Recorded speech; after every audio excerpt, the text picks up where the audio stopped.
What's up, YouTube? Today I want to talk about the whole mail-in voting fraud.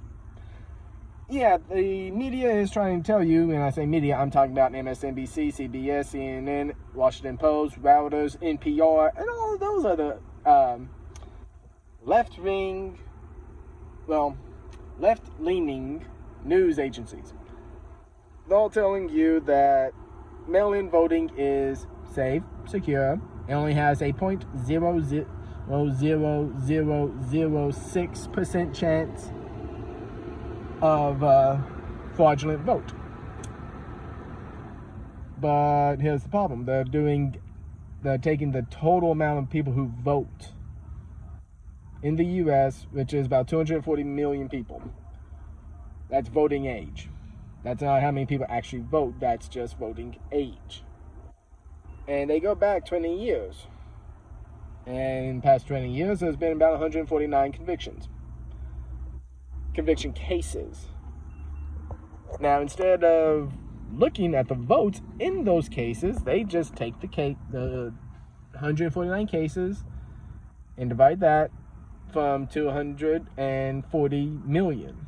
And that's where they get that 0.00006% from. And if you ask me, that's being disingenuous. If they really want to have the argument that it's safe, best thing to do is to separate the national election fraud, mail-in voting fraud cases from the state and local mail-in voting fraud cases. And then take the total number of voters with each case. Look at the elections that each case is in. If it's a state election or a local election, then see how many people voted, not how many could vote, but how many people actually voted, and then add it all up. Say state and local, say out of the 149 cases, say 100 of them were state and local, and say out of all that, say 25,000 people were eligible to vote for each one. You add all those numbers up. Let's say 2.5 million people. 2.5 million people voted for all those elections. Now, what you do, you take the number of voter frauds for each of those cases, which they could be as low as 2.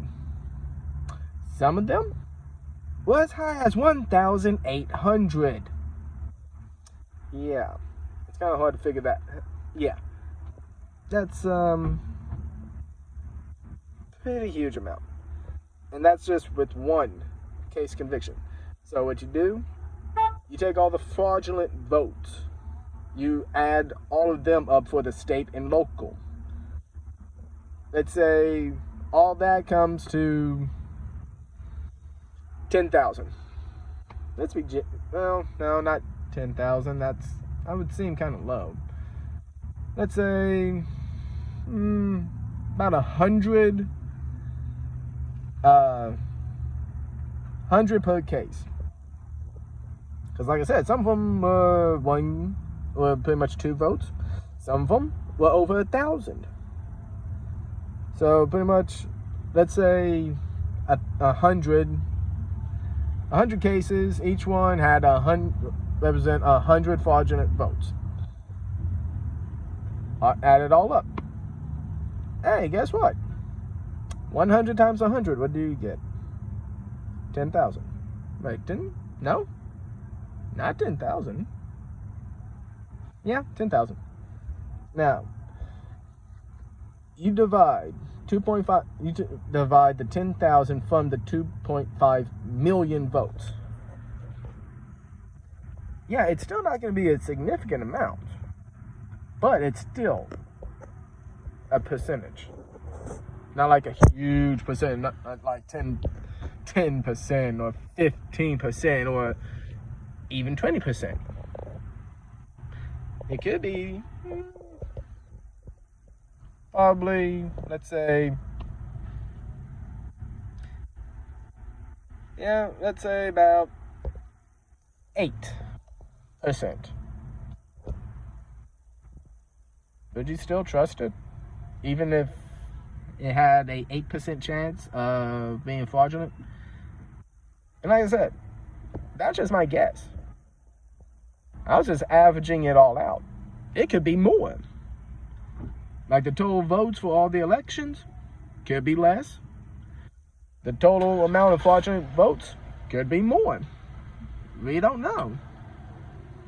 And that's what I'm wanting people to look at. I'm wanting somebody to actually do research into it and show us how many cases of state and local fraudulent votes with mail-in voting. And how many people voted for each of those elections. Now, look at each case of the fraudulent. Add all those fraudulent votes up. And that gives you a better picture. I mean, mail-in voting, it doesn't make up that big of a percentage of the votes. And that's the problem. They've never made up that big of a percentage. I think mail-in voting made up on average, 10%? Maybe 12% of the total votes?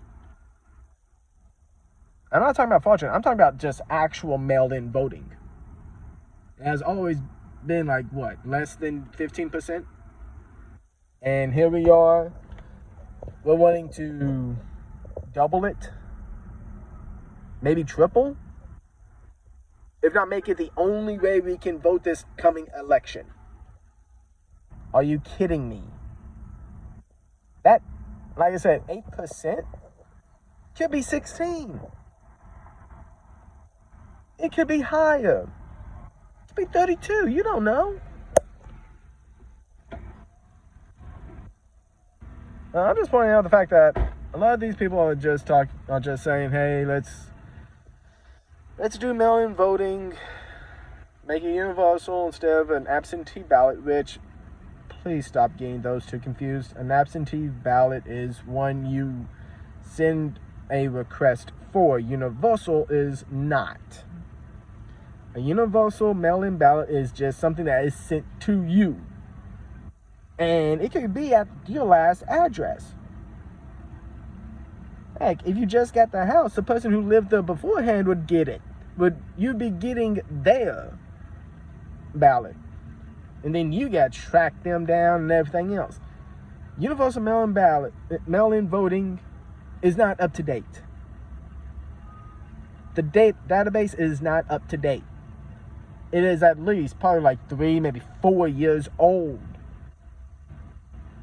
A lot of people can move in 3 to 4 years.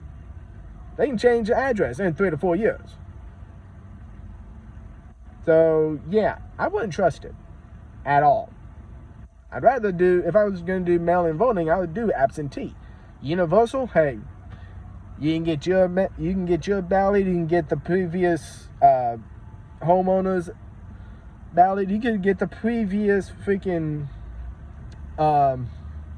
tenants mail-in ballot. You don't know.